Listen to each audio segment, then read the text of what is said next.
Hi friends, कैसे हैं आप।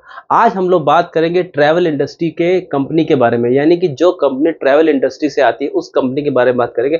अगर ये कंपनी की बात करें तो ये कंपनी एक मोनोपोली कंपनी है। जब भी हम देखते हैं कि कोई कंपनी जो है मोनोपोली कंपनी होती है तो उसको एक प्रीमियम वैल्यूएशन मिलता है। तो ये कंपनी जब लिस्टेड हुई थी तब इसको भी प्रीमियम वैल्यूएशन मिला था, लेकिन उसके बाद अगर आप अपना अच्छा प्रॉफिट ग्रोथ नहीं दिखाएंगे या कोई पैरामीटर को फुलफिल नहीं करेंगे तो जो मार्केट है उसका वैल्यूएशन को छीन भी लेता है। तो यही सब इस कंपनी के साथ भी हुआ है। बट क्या अभी भी इस कंपनी में टर्न अराउंड करने की क्षमता है, या अभी भी ये कंपनी के हमें अच्छा खासा रिटर्न दे सकती है? तो आज हम लोग बात करेंगे ड्रीम फोक्स कंपनी के बारे में। उस कंपनी के बारे में ये क्या करती है वो बताएंगे। इस कंपनी के रिजल्ट को देखेंगे, कुछ इंपॉर्टेंट पैरामीटर देखेंगे, क्या उसमें ये अभी भी फुलफिल कर रही है कि नहीं कर रही है। उसके बाद हम एक इसकी रेटिंग देंगे, यानी कि हम पॉजिटिव रेटिंग देंगे या निगेटिव रेटिंग देंगे। ये सब हम लोग आज डिस्कस करने वाले हैं। तो मैं विजय आपका स्वागत करता हूं आपके अपने ही चैनल वेल्थ की पाठशाला में। चलिए शुभ आरंभ करते हैं।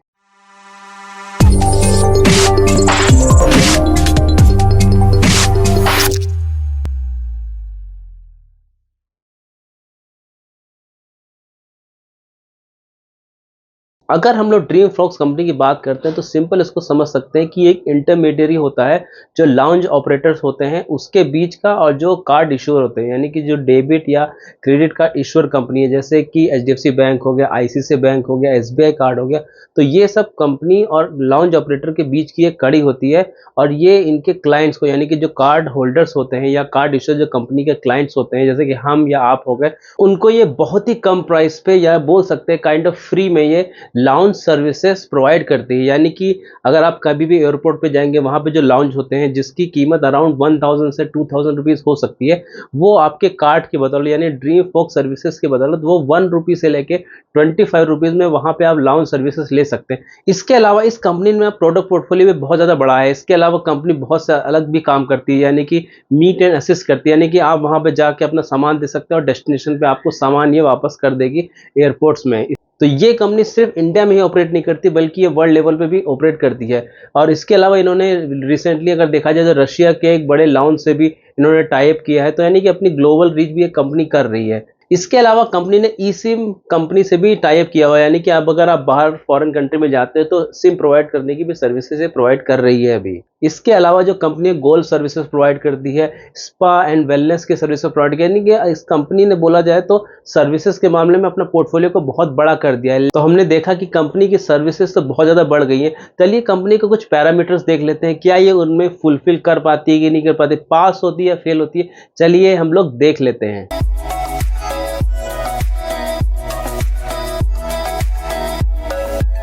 हमारे पास यहाँ पे कंपनी का 7 इयर्स का डेटा है, यानी कि फाइनेंशियल ईयर 2019 से लेके एक्सपेक्टेड फाइनेंशियल ईयर 25 तक का हमारे पास डेटा रखा हुआ है। तो अगर 7 इयर्स का प्रॉफिट टाइम्स निकालते हैं तो 4.5 टाइम्स आता है, यानी कि एक डिसेंट टाइम्स बोल सकते हैं कि प्रॉफिट में ठीक ठाक ग्रोथ इस कंपनी ने की है। तो यहाँ पे तो हम बोल सकते हैं इसने सही किया। लेकिन अगर लेटेस्ट 3 इयर्स का डेटा देखते हैं तो इनका जो प्रॉफिट टाइम्स है वो 0.97 टाइम्स, यानी कि बोल सकते हैं कि FY23, FY24 और एक्सपेक्टेड जो FY25 है वो बिल्कुल फ्लैट रहा है। यानी कि यहाँ पे बहुत ही बड़ी निगेटिव बात हो जाती है इस कंपनी के लिए प्रॉफिट के टर्म्स में, यानी कि कंपनी ने प्रॉफिट तो ग्रोथ बिल्कुल करी नहीं है पिछले लास्ट 3 इयर्स में। दूसरा पैरामीटर अगर हम देखते हैं तो यहाँ पे डेट टू इक्विटी की बात करते हैं तो इस कंपनी का जो डेट टू इक्विटी है ये 0.19 है। जब भी हम देखते हैं किसी का डेट टू इक्विटी 0.8 से कम होता है तो हम उसको बोल सकते हैं कि यहाँ पे डेट की बहुत बड़ी समस्या नहीं है। तो यानी यहाँ पे अगर हम देखा जाए एब्सोल्यूट नंबर में तो डेट जो है 50 करोड़ रुपीज का है, और जो उसके कंपेरिजन में अगर कैश इक्विवेलेंट देखा जाए तो वो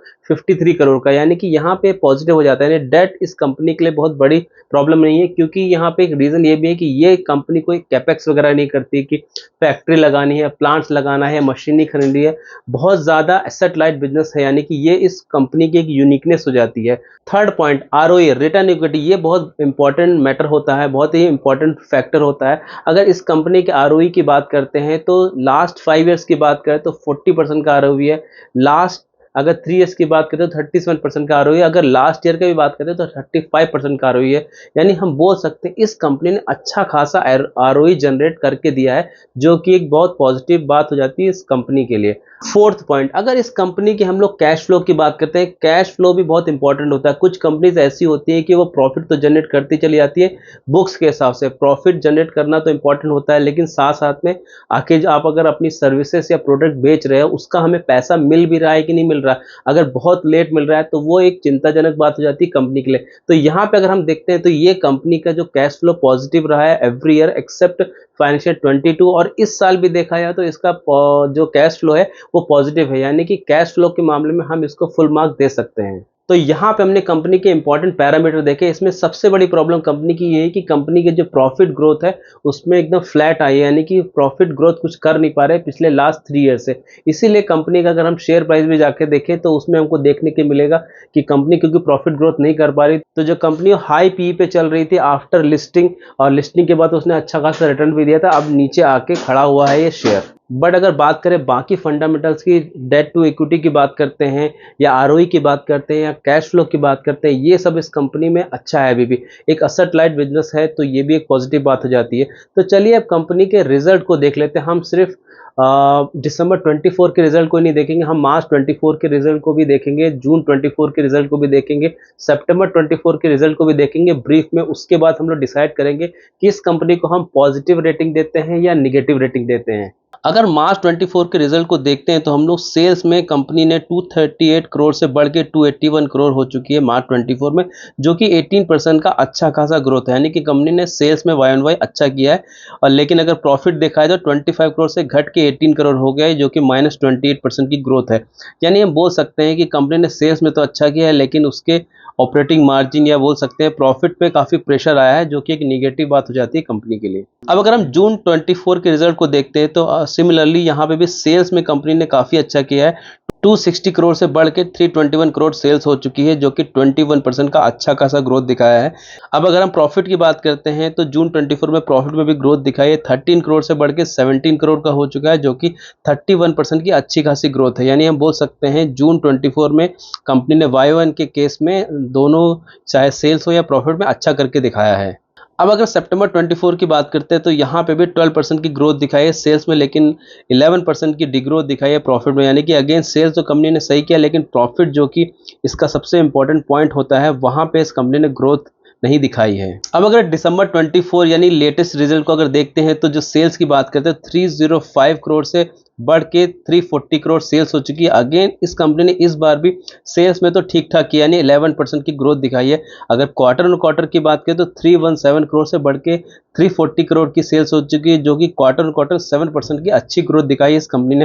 यानी सेल्स फिर से दिसंबर क्वार्टर में भी इस कंपनी ने अच्छा किया है। अब आते हैं प्रॉफिट पे, जो कि ज़्यादा इंपॉर्टेंट होता है। अगर प्रॉफिट की बात करें तो दिसंबर 23 में 20 करोड़ से घट के जो प्रॉफिट दिसंबर 24 में 17 करोड़ का खाली रह गया, ये 15% की डिग्रोथ है। यानी बोल सकते हैं वाई ऑन वाई इस कंपनी ने प्रॉफिट के मामले में अच्छा नहीं किया है। अब अगर क्वार्टर ऑन क्वार्टर देखा है तो सितंबर 24 में 16 करोड़ से बढ़ के 17 करोड़ का प्रॉफिट हुआ, जो कि 6% का है, डिसेंट ग्रोथ बोला जा सकता है। लेकिन वाई ऑन वाई ज़्यादा इंपॉर्टेंट है, तो हम इस रिजल्ट को बोल सकते हैं सेल्स तो इस कंपनी ने ठीक किया, लेकिन प्रॉफिट अगेन इस कंपनी ने डिग्रोथ ही किया है।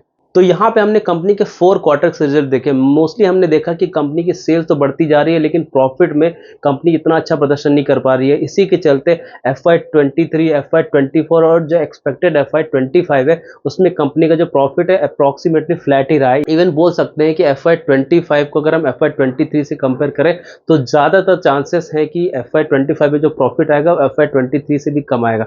तो एक बहुत बड़ी निगेटिव बात हो जाती है कंपनी के लिए। अगर कोई कंपनी नॉर्मल वैल्यूएशन में मिल रही होती तो फिर वो कंपनी में जरूर से ज़्यादा फर्क नहीं पड़ता, क्योंकि ये कंपनी हाई वैल्यूएशन मांग रही थी, क्योंकि ये कंपनी मोनोपोली भी थी, तो उसी के चलते कंपनी के स्टॉक प्राइस पे भी काफ़ी प्रेशर आया। तो यहाँ पे हम बोल सकते हैं अगर कंपनी ने आने वाले समय में अपने प्रॉफिट में ग्रोथ दिखाई तो ये कंपनी आगे चल के अच्छा कर सकती है। लेकिन अगर कंपनी का सिमिलरली ट्रेंड रहा तो ये कंपनी अच्छा नहीं करेगी और हम इस कंपनी को निगेटिव रिटर्न दे सकते हैं। इसके अलावा अगर देखा जाए तो धीरे धीरे भले ही थोड़ा बोल दें कि प्रमोटर की सेलिंग हुई, जो कि एक निगेटिव बात हो जाती है। DII की भी सेलिंग हुई है और एफआईआई ने उसने भी सेल किया है इस कंपनी के शेयर्स को, और ओनली जो हमारी प्यारी रिटेल इन्वेस्टर है या पब्लिक है उसने ही अपने स्टेक को बढ़ाया है। तो यहाँ पे ओवरऑल देखा जाए तो इस कंपनी को हम लोग निगेटिव रेटिंग दे सकते हैं। आपका क्या विचार है ये मेरे को कमेंट करके बताइए, और अगर वीडियो को पसंद आता है तो उसको लाइक कर दीजिए, फैमिली और फ्रेंड्स के साथ शेयर कर दीजिए, अगर अगर अभी तक चैनल को सब्सक्राइब नहीं किया है तो अब तो सब्सक्राइब कर दीजिए। Thank you so much for watching this video. Remember one thing, learning is earning. जय हिंद।